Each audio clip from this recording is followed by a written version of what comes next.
Hi guys, this is Tim Hepworth. Magmukbang tayo guys. Ano na? From last Sunday, Sunday, Monday, Tuesday, Wednesday, Thursday. 4 days akong walang kain ng rice. So, ngayon is nagluto ako ng paksiw with more sibuyas. Sabi nila mahal daw, pero dito hindi. With more sibuyas na puti and pula. And then, maraming okra. Yung paksiw ko guys is parang tinula. Daming sabaw. Hindi ko makuha-kuha yung tinula ng anong paksiw nung iba. So, we came from pet shop kasi bumili kami ng sinurprise namin si Inday ko ng sinurprise namin ng kasi gusto niya ng hamster, so binilhan namin ng hamster. So ngayon magmukbang ako. Kain tayo guys. Ngayon lang ako nakakain ng rice.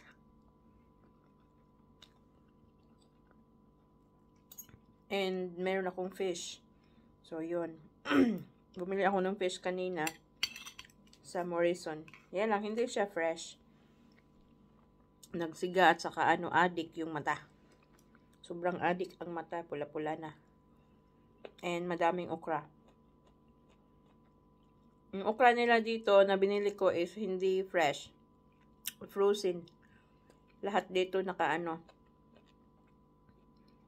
na-aisan na.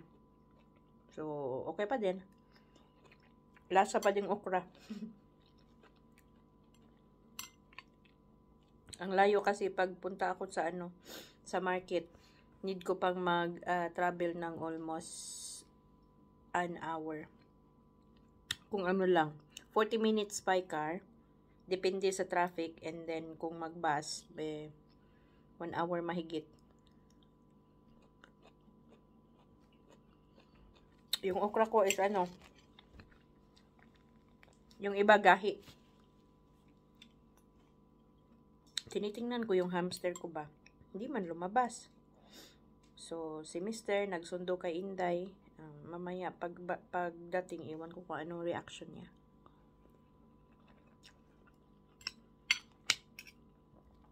Sarap ng ng inuunan ko. Kaya lang, yung asin ko, tinago nung asawa ko. Ayaw niya, lagyan ko daw ng madaming asin. Kasi ang gusto ko sa sa aking paksiw is yung maalat-alat. Gahi naman itong aking okra eh.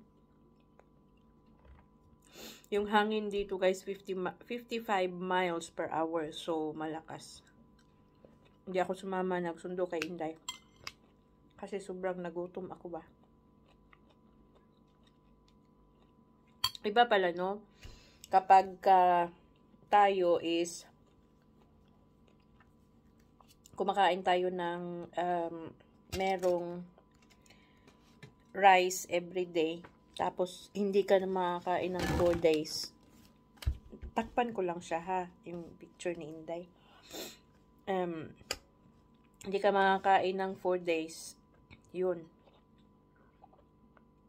Iba yung kulo ng tiyan.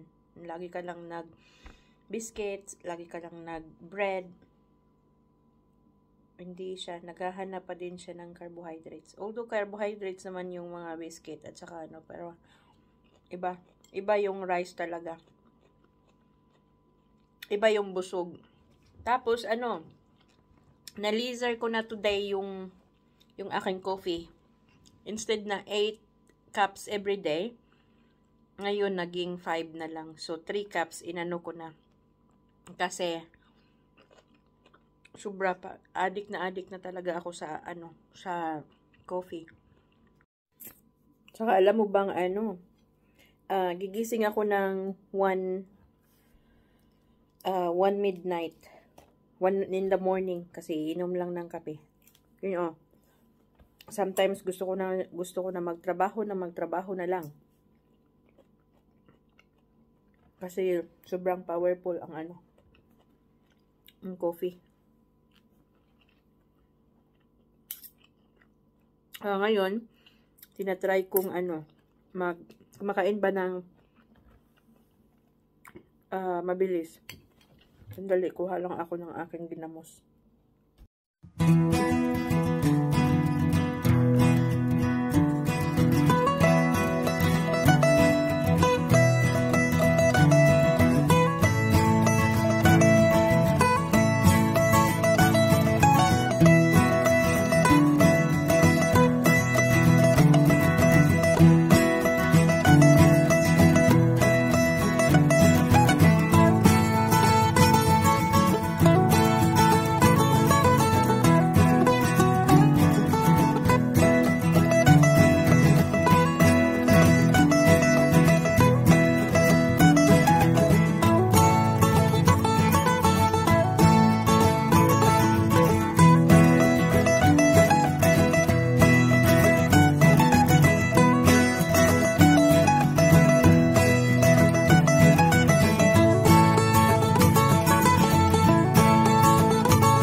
like and subscribe. And kita-kita tayo ulit.